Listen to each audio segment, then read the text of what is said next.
America court Adani మీద, వాళ్ళ company మీద ఏవో అభియోగాలు మోపిన తర్వాత అసలు ఇందులో ఎక్కడే కూడా అథెంటికేటెడ్ డాక్యుమెంట్సే లేవు అని దేశంలో పేరెన్నికగన్న న్యాయవాదులు కూడా విశ్లేషించి మరీ మీడియాతో చెప్పడం ఒక ఎత్తు. ఇది దేశ ప్రతిష్టను దిగజార్చడం కోసం కొన్ని శక్తులు ఇటువంటి కుటిల ప్రయత్నాలకు తెరలేపుతున్నాయని కేంద్రం కూడా ఇటువంటి వాటిని కొట్టిపడేయడం మరొక ఎత్తు. అండ్ నిన్న కూడా మాజీ ముఖ్యమంత్రి జగన్మోహన్ రెడ్డి గారు మీడియా సమావేశం పెట్టి ప్రతి డాక్యుమెంట్ డిస్ప్లే చేసి ఏం జరిగింది, రాష్ట్రానికి ఇది ఏ విధంగా చారిత్రాత్మకమైన ఒప్పందం అని చెప్పి ఆ వివరాలన్నీ కూడా సుదీర్ఘంగా చెప్పారు. అండ్ నిన్నటికి ముందు వరకు జగన్మోహన్ రెడ్డి గారి మీద ఈ విషయంలో ప్రాసిక్యూషన్ చేయొచ్చా అని చెప్పి న్యాయ నిపుణుల సలహా కోరింది సర్కార్. అండ్ దాని బేస్డ్ ఆన్ దట్ గవర్నర్ అనుమతి కోరబోతున్నారు అని చెప్పి వార్తలు వచ్చాయి. సరే, ఇప్పుడు పరిణామాలన్నీ కూడా పూర్తిగా ఇలా మారిపోయాయి. అంటే కేంద్రం దీని మీద సీరియస్గా ఉంది అనే వార్తలు వస్తున్నాయి. ఇటువంటి అంశాల మీద ఇవన్నీ కనుక దేశం మీద ఒక కుటిల ప్రయత్నంగా వాళ్ళు చూస్తూ ఉన్నారు. అందులో ఏం తప్పు జరగలేదు అని చెప్పి సెకి కూడా చెప్పింది, కేంద్ర ప్రభుత్వ సంస్థ. సో ఇక ఈ క్రమంలో మరి ఇంకా ఈ అంశం మరే రకమైన చర్చకు కారణం కాదేమో అని చెప్పి అనుకున్నాం.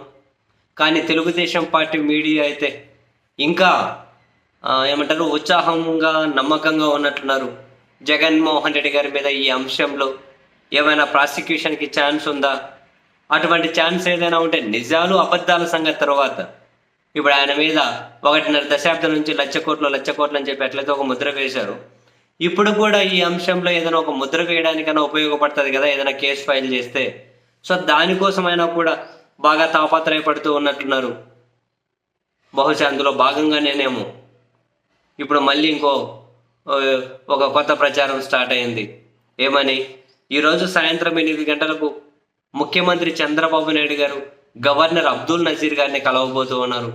రాష్ట్రంలోని చాలా ఇష్యూస్ మీద మాట్లాడేకి వెళ్తూ ఉన్నట్టున్నారు. బట్ తెలుగుదేశం పార్టీ మీడియా మాత్రం గవర్నర్ దగ్గరికి ముఖ్యమంత్రి జగన్ మీద ప్రాసిక్యూషన్ కోసం అనుమతి కోరేందుకు వెళ్తూ ఉన్నారు, కొన్ని అంశాలను చర్చించబోతున్నారు, అందులో ఇది కూడా ఉంది అని చెప్పి బ్రేకింగ్ వేస్తూ ఉన్నారు.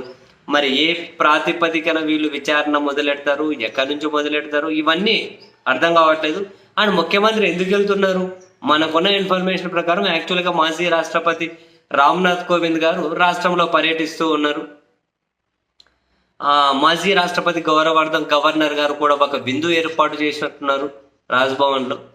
సో గౌరవ ముఖ్యమంత్రి గారు కూడా వెళ్ళి గవర్నర్ గారిని కలిసి, మాజీ రాష్ట్రపతి గారిని కలిసి, అండ్ అదే సమయంలో గవర్నర్తో రాష్ట్రంలో ఉన్న కొన్ని ఇష్యూస్ మీద ఏమైనా చర్చించి వస్తారేమో.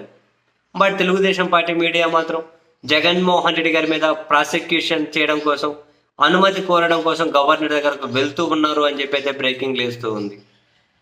మరి చూడాలి, నిజంగా అనుమతి కోరుతారా?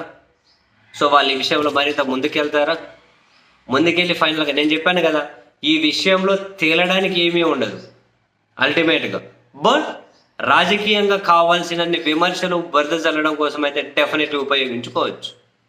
ఏమీ లేని దగ్గరే ఏదైనా ప్రచారం చేయగలిగే స్క్రిప్ట్ రైటర్లు కొన్ని మీడియా సంస్థల దగ్గర ఉన్నాయి. ఏమీ లేని దగ్గర ఏమైనా ప్రచారం చేయగలిగే స్క్రిప్ట్ రైటర్లు ఉన్నారు. మరి ఇటువంటిది ప్రచారం చేయడం వాళ్ళకి ఏమీ కొత్త కాదు, వింత కాదు. దానికోసం ఏమైనా ఉపయోగపడుతుందేమో అని, అంతకుమించి ఈ విషయంలో తేల్చేయడానికి ఏమీ మిగిలిలేదు.